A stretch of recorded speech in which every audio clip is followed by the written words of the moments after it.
Yoga with Pradeep Singh के 12वें अध्याय में आप सबका स्वागत है। आज के वीडियो में मैं आपको शवासन के बारे में डिटेल में बताऊंगा। शवासन के फायदे और कब और कैसे शवासन किया जाना चाहिए और कब नहीं किया जाना चाहिए।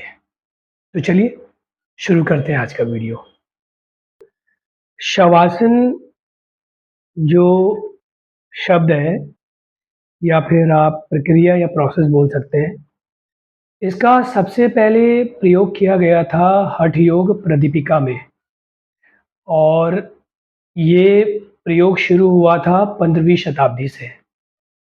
उसके बाद जैसे-जैसे योगा फ़ेमस होते गया और ज़्यादा से ज़्यादा लोग योगा के बारे में जानते गए, तो लोगों ने इसको अलग-अलग नाम से पुकारना शुरू किया।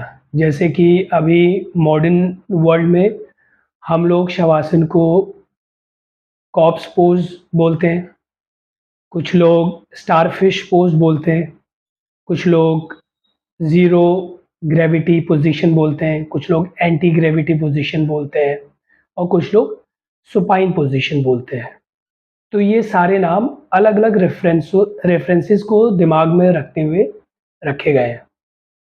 तो अब मैं ये बताता हूँ कि शवासन की ज़रूरत क्या पड़ी और ऐसा क्या हमारे जो एंसेस्टर्स थे, जो योगीज़ थे, उन्होंने ऐसा क्या नेचर में ऑब्ज़र्व किया कि उनको ये आइडिया आया कि शवासन एक बहुत अच्छी प्रक्रिया या फिर प्रोसेस है, जिसको योगा में यूज़ किया जाना चाहिए। हालाँकि आजकल और भी स्पोर्ट्स हैं जिनमें शवासन का यूज़ किया जा रहा है और वो लोग इसको रिस्टोरेशन एक्सरसाइज़ या फिर हीलिंग एक्सरसाइज़ या फिर रिलैक्सेशन के नाम से बुलाते हैं। बट कहीं न कहीं मोटिव एक ही है, शरीर को हील करना, शरीर की एनर्जी को रिस्टोर करना और शरीर को रिजुविनेट करना और दोबारा से अच्छे तरीके से काम करने के लिए तैयार करना। तो अब मैं आपको बताता हूँ कि शवासन का रेलेवेंस क्या है आपकी लाइफ़ से रिलेटेड, साइंस से रिलेटेड, लॉजिक से रिलेटेड, इसके फ़ायदे से रिलेटेड। जब ह्यूमन रेस अपने डेवलपमेंट के प्रोसेस में थी, जैसे कि आदिकाल में, प्रिमिटिव एज में, मानव जो था वो भी 4 लिम्ब्स पे चलता था, मतलब दोनों हाथ और दोनों पैरों पे चलता था। धीरे-धीरे सर्वाइवल ऑफ द फिटेस्ट के बेस पे ह्यूमन ब्रेन डेवलप हुआ, ह्यूमन्स को आइडियाज़ आए और उन आइडियाज़ को अप्लाई करके धीरे-धीरे और प्राणियों और क्रीचर्स के मुकाबले ह्यूमन ज़्यादा डेवलप हुआ, शरीर को लेके और दिमाग को लेके। तो धीरे-धीरे इंसान ने 2 पैरों पे चलना शुरू किया, फिर शिकार करना शुरू किया, फिर सर्वाइव करने के लिए, अपने को सेव करने के लिए फैमिली बनाना शुरू किया, फिर बच्चे पैदा करना शुरू किया, फिर कॉलोनी सिस्टम शुरू किया, सिविलाइज़ेशन शुरू की और धीरे-धीरे आज ह्यूमन इतने एडवांस लेवल पे आ चुका है कि अब हमने आर्टिफ़िशियल इंटेलिजेंस भी इजाद कर दी है। तो ये हमारी इतने करोड़ों साल की एक प्रोग्रेस है। तो अगर आप करोड़ों साल पहले से लेकर आज तक, जो आज की मैं बात कर रहा हूँ, जो आज का जो एरा है, प्रेज़ेंट एरा, इसमें एक चीज़ ऑब्ज़र्व करेंगे तो एक चीज़ आप लोगों को बिल्कुल कॉमन दिखेगी, वो है दिन में जब सूरज उगता है, सारे प्राणियों का और उसके साथ ह्यूमन का भी एक्टिव होना, जागना, काम करना और जब रात होती है तो सोना, आराम करना। तो सुबह होती है, तो जैसे हम आज के टाइम पे लें, तो जो बच्चे हैं, वो जागते हैं, तैयार होते हैं, स्कूल जाते हैं। जो एडल्ट्स हैं, वो कॉलेजेस जाते हैं। जो वर्किंग पर्सन्स हैं, वो ऑफ़िस जाते हैं। फिर शाम को जो हमारी वर्किंग लेडीज़ हैं या फिर हाउस मेकर वाइफ्स हैं या फिर हमारी माएँ हैं, हमारी बहनें हैं, वो अपनी दिनचर्या का काम करती है, अपने घर को सँभालना। और जैसे-जैसे सूरज ढलता है, जैसे-जैसे रात होने लगती है, तो हम इन सारे कामों को रोक के आराम करते हैं, सोने जाते हैं। तो ये प्रक्रिया करोड़ों साल से चल रही है।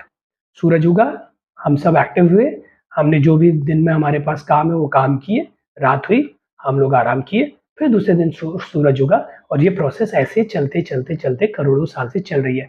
इंसान इतना डेवलप कर गया बट ये एक कांस्टेंट प्रोसेस है जो आज तक कंटिन्यू है। दिन में एक्टिव रहना, रात को सोना। तो मैं ये बात इसलिए आपको बता रहा हूँ क्योंकि यही बात योगा में भी लागू होती है। अब मैं इसको थोड़ा आपको और डिटेल में बताता हूँ। जब भी आप सवेरे उठते हैं, पहले तो मैं ये बता दूँ कि जो दिनचर्या है उसका उसमें ये सोने और जागने का फिर उसका योगा से क्या रिलेशन है, शवासन से क्या रिलेशन है। जब आप सवेरे उठते हैं तो आप स्टैंडिंग पोज़ीशन पे आ जाते हैं। तो जब आप स्टैंडिंग पोज़ीशन पे आते हैं तो आपकी स्पाइन जो ये आपकी कमर है, आपकी जो ये टॉर्सो है, ये लंबवत हो जाती है। लंबवत मतलब वर्टिकल, स्ट्रेट। फिर दिन भर आप सवेरे आप तैयार हुए, आपने खाना-वाना खाया, आप डाइनिंग टेबल पे बैठे, आपके नीज़ तो बेंड है, आपके पैर बेंड है बट आपकी कमर फिर भी स्ट्रेट है, वर्टिकल है। फिर आप तैयार हुए, आप स्टूडेंट हैं तो आपने बैग टाँगा, आप कॉलेज जाते हैं तो आपने अपनी बुक्स ली, आप अगर ऑफ़िस जाते हैं तो आपने लैपटॉप लिया और फिर आप घर से बाहर निकले, आप चलने लगे, तो भी आपकी स्पाइन वर्टिकल है। फिर आप ऑफ़िस में गए, डेस्क में बैठे, फिर भी आपकी स्पाइन वर्टिकल है। आप स्कूल में क्लास में बैठे, फिर भी आपकी स्पाइन वर्टिकल है। आप कॉलेज में बैठे, तब भी आपकी स्पाइन वर्टिकल है। ऐसे दिन भर आप चलते हैं, दौड़ते हैं, आप फॉरवर्ड बेंड करते हैं, बैकवर्ड बेंड करते हैं, शरीर को ट्विस्ट करते हैं या फिर वॉक करते हैं, तो आप पूरे दिन में आपकी स्पाइन वर्टिकल रहती है, स्ट्रेट रहती है। और फिर जब आप रात को घर आते हैं, आप खाना-वाना खाते हैं, आप सोने जाते हैं, तो यही स्पाइन आपकी हॉरिज़ॉन्टल हो जाती है, parallel to the floor, horizontal समानांतर। दिन भर ये स्पाइन आपकी वर्टिकल है, रात को ये स्पाइन आपकी हॉरिज़ॉन्टल है। ये प्रोसेस वर्टिकल, हॉरिज़ॉन्टल, दिन में वर्टिकल, रात को हॉरिज़ॉन्टल, ये प्रोसेस करोड़ों साल से हमारी चलती आ रही है और शायद इसी प्रोसेस को लगातार दोहराने की वजह से ह्यूमन ब्रेन इतना डेवलप हुआ है। अब मैं बताता हूँ कि ये वर्टिकल कर रहे हैं तो क्या हो रहा है और जब हॉरिज़ॉन्टल कर रहे हैं तो क्या हो रहा है। जब आपकी स्पाइन हॉरिज़ॉन्टल रहती है, तो पृथ्वी का एक फ़ोर्स है जिसको हम बोलते हैं ग्रेविटेशनल फ़ोर्स, गुरुत्वाकर्षण बल। वो दुनिया की हर चीज़ पे लगता है, वो इस पेन पे भी लगता है। अगर मैं इस पेन को छोड़ दूँ, तो ये पेन ज़मीन पे ड्रॉप हो गई। तो ये क्यों ड्रॉप हुई? गुरुत्वाकर्षण बल के कारण। और यही गुरुत्वाकर्षण बल, यही ग्रेविटेशनल फ़ोर्स हमारी स्पाइन पे लगता है। हमारी स्पाइन पे 33 वर्टिब्रेज़ हैं।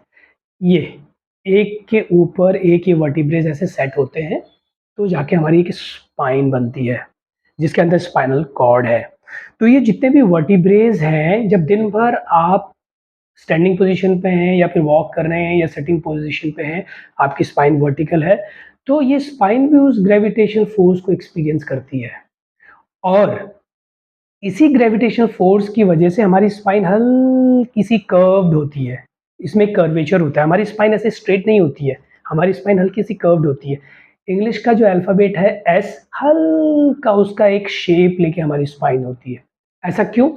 क्योंकि जब ग्रेविटेशनल फ़ोर्स वर्टिब्रेज़ पे पड़ता है, ये हमारे 33 वर्टिब्रेज़ में मान लिया 2 वर्टिब्रेज़ हैं, ये ऐसे कम्प्रेशन क्रिएट होता है इन दोनों वर्टिब्रेज़ के बीच में और ये दोनों वर्टिब्रेज़ आपस में दबते हैं और इसकी वजह से जो स्पाइन है वो सीधी होने के बजाय वो हल्का-सा कर्व्ड होती है। वो कर्व्ड इसलिए होती है ताकि थ्रू आउट द डे आपकी बॉडी जो भी काम कर रही है, उस काम को करने में भी स्पाइन आपकी हेल्प करे और उसके parallel through out the day जो ग्रेविटेशनल फ़ोर्स से आपकी स्पाइन गुज़र रही है, उस ग्रेविटेशनल फ़ोर्स को भी स्पाइन हैंडल करे।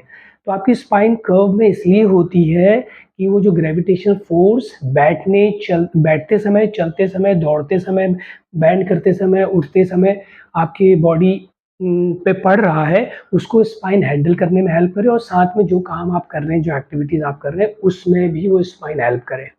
ठीक है? और एक और मैं इंटरेस्टिंग चीज़ बताऊँगा जब आपने देखा होगा जब ये एस्ट्रोनॉट्स स्पेस में जाते हैं तो स्पेस में ये लोग फ्लाई करते हैं एयरक्राफ्ट के अंदर, स्पेसक्राफ्ट के अंदर। क्यों फ्लाई करते हैं? क्योंकि after certain height around 1300 kilometre के बाद जो ग्रेविटेशन फोर्स है वो बहुत मिनिमल हो जाता है। तो जब स्पेसक्राफ्ट स्पेस में आपकी ट्रैजेक्टरी में ट्रैवल करता है, स्पेस में ट्रैवल करता है, तो वो भी मिनिमल ग्रेविटी को एक्सपीरियंस कर रहा होता है। उसकी वजह से जो उसके अंदर एस्ट्रोनॉट्स हैं वो भी ज़ीरो ग्रेविटी को एक्सपीरियंस करते हैं और इसी वजह से वो वहाँ फ्लाई करते हैं, क्योंकि ग्रेविटेशन फोर्स होता तो वो ज़मीन की ओर खींचते या फिर प्लेटफॉर्म की ओर खींचते, बट वो फ्लाई करते हैं उसमें। तो इनके साथ एक मैजिकल चीज़ क्या होती है, जब ये लोग स्पेस में होते हैं तो इनकी जो स्पाइन है, जो हम ये नॉर्मली जब हम अर्थ में होते हैं हल्की सी कर्व्ड होती है, ये स्पेस में स्ट्रेट हो जाती है, बिल्कुल स्ट्रेट। इसका रीज़न क्या है? क्योंकि स्ट्रेट में हम जब स्पेस में जाते हैं तो gravitation force zero always minimal हो जाता है, तो उस वजह से ये वर्टिब्रेस हमारे लूज़ हो जाते हैं और ये स्पाइन हमारी स्ट्रेट हो जाती है। यही यही चीज़ उनके एल्बो जॉइंट्स, शोल्डर जॉइंट्स, नी जॉइंट्स के साथ होता है। अब जब ये लोग स्पेस की जर्नी करके वापस अर्थ पे आते हैं, तो इनको 3 से 4 हफ्ते बेड लेम रहना पड़ता है, बेड रेस्ट में जाना पड़ता है। क्यों? क्योंकि जब ये वापस अर्थ में आते हैं, तो वापस उनकी बॉडी जो स्पेस में इतने टाइम तक थी, वापस जब अर्थ में आती है, तो वो ग्रेविटी से होके गुज़रती है, ग्रेविटी को एक्सपीरियंस करती है। तो ये जो वर्टिब्रेज लूज़ हो रहे थे, वापस कॉम्प्रेस होने लगते हैं ग्रेविटेशनल फोर्स की वजह से और वापस वो कर्व क्रिएट होने लगता है ताकि ये पृथ्वी पर सर्वाइव कर पाएँ, अपनी बॉडी को प्रॉपर्ली हैंडल और कैरी कर पाएँ। तो इस वजह से इनकी कमर में, कभी किसी के शोल्डर में, किसी के नीज़ में, बैक में पेन होता है। तो इस वजह से जैसे ही ये एस्ट्रोनॉट्स स्पेस से वापस आते हैं तो उनको 2 से 3 हफ्ते पूरा कंप्लीट रेस्ट करना पड़ता है, फिजियोथेरेपी करनी पड़ती है ताकि उनकी बॉडी वापस ग्रेविटेशनल फोर्स को हैंडल करने लायक बन जाए। तो ये तो मैजिक है ग्रेविटी का जो स्पाइन पे पड़ती है। और ये मैंने बताया जब हमारी स्पाइन वर्टिकल रहती है तो ग्रेविटी कैसे हमारी बॉडी को अफेक्ट करती है। अब जब आप दिन भर काम करके आए, आपने खाना ना खाया और आप सोने चले गए तो यही spinal cord parallel to the floor हो जाती है। हम बिस्तर पे सोते हैं, तो हम बिस्तर पे कैसे सोते हैं? फ्लैट, या तो पीठ के बल, ये देखिए मैं आपको करके दिखाता हूँ, या तो हम बिस्तर पे ऐसे सोते हैं या फिर ऐसे सोते हैं। तो ये जो स्पाइन है, जो वर्टिकल थी, वो पैरेलल हो गई है। अब पैरेलल जब स्पाइन होगी तो क्या डिफरेंस होगा? जब स्पाइन पैरेलल हो जाती है तो जो वर्टिब्रेज हमारे वर्टिकल थे, वो हॉरिजॉन्टल आ जाते हैं। सारे वर्टिब्रेज एक ही रेंज पे आ जाते हैं ग्रेविटी के, तो इक्वल ग्रेविटी को वो एक्सपीरियंस करते हैं, जिसको हम लोग कहीं पर बोलते हैं न्यूट्रल ग्रेविटी को, वो न्यूट्रल पोजीशन पे आ जाते हैं। जिससे क्या होता है, वर्टिब्रेज पे पड़ने वाला कॉम्प्रेशन, क्योंकि पहले एक के ऊपर एक वर्टिब्रेज थे, अब ये साइड हो गए, ये कॉम्प्रेशन कुछ टाइम के लिए रिलीज हो जाता है, स्पाइन पूरी तरीके से रिलैक्स हो जाती है और जब तक आप अपनी स्पाइन को हॉरिजॉन्टल ज़ोन में रखते हैं, हॉरिजॉन्टल स्टेट में रखते हैं, तब तक शरीर और ब्रेन अपने आप को अलग-अलग तरीके से हील करता है। मान लिया आप स्टूडेंट हैं, दिन भर आप मैथमेटिक्स या फिर केमिस्ट्री या फिज़िक्स की चीज़ों को सॉल्व कर रहे थे, ब्रेन बहुत टायर्ड हो गया, तो अभी आप लेटे हैं, तो ब्रेन अपने आप को रिलैक्स करेगा, हील करेगा। मान लीजिए आप दिन भर डेस्क में बैठे हैं, आपकी आँखें दिन भर कंप्यूटर पे थी, तो आँखों में जो पेन है या आँखें जिस प्रेशर से होके गुज़री, उस प्रेशर को शरीर रिलीज़ करने में हेल्प करेगा। दिन भर आप मार्केट का काम कर रहे हैं, फील्ड वर्क है आपका, तो शरीर जो बॉडी टायर्ड थी, उस चीज़ को, उस टायर्डनेस को शरीर निकालने में हेल्प करेगा, ब्रेन एंड बॉडी निकालने में हेल्प करेंगे। तो ये क्या हो रहा है, जब स्पाइन वर्टिकल हो रही है तो ग्रेविटी की वजह से स्पाइन एक प्रेशर से गुज़र रही है और जब स्पाइन हॉरिजॉन्टल हो रही है तो स्पाइन से वो प्रेशर रिलीज़ हो रहा है, ठीक है? तो इसी चीज़ को जब ऑब्ज़र्व किया गया, इसी थ्योरी को जब वर्कआउट में ऑब्ज़र्व किया, वर्कआउट में भी हम यही कर रहे हैं। अगर आप वेट ट्रेनिंग कर रहे हो, तो आप 50 किलो का वेट भी उठा रहे हो अगेंस्ट द ग्रेविटी और उसके साथ-साथ अपने शरीर को भी हैंडल कर रहे हो।